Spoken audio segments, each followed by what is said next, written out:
વડોદરામાં પત્રકારોને સાથે રાખી અને એફએસએલ ટીમનું પંચનામું। વડોદરા નજીક ચાલતા રેતી ખનન વિરુદ્ધ તંત્રને જગાડવા વડોદરાના જાગૃત પત્રકારોએ અગાઉ પ્રયાસ કર્યો હતો। જો કે કાયદો મુઠ્ઠીમાં લઈ અને ફરતા ખનન માફિયાઓએ પત્રકારોને બાંધમાં લઈ તેમના પર જીવલેણ હુમલો કર્યો હતો। ચોથી જાગીર પર કરવામાં આવેલ હુમલાના પડઘા પડતા અંતે પોલીસ તંત્ર પણ દોડતું થયું હતું।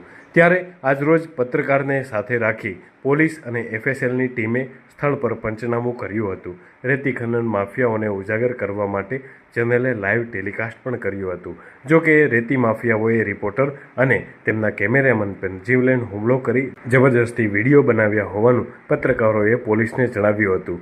આ મામલે પોલીસ ફરિયાદ નોંધાયા બાદ પોલીસે એક્શનમાં આવી છે અને આજરોજ પંચનામું તેમજ ઘટનાનું રિકન્સ્ટ્રક્શન કરાયું હતું।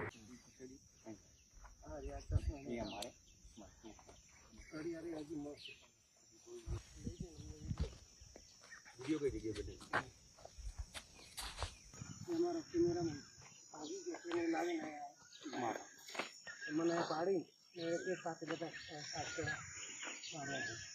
પછી પેલાને બતાવે।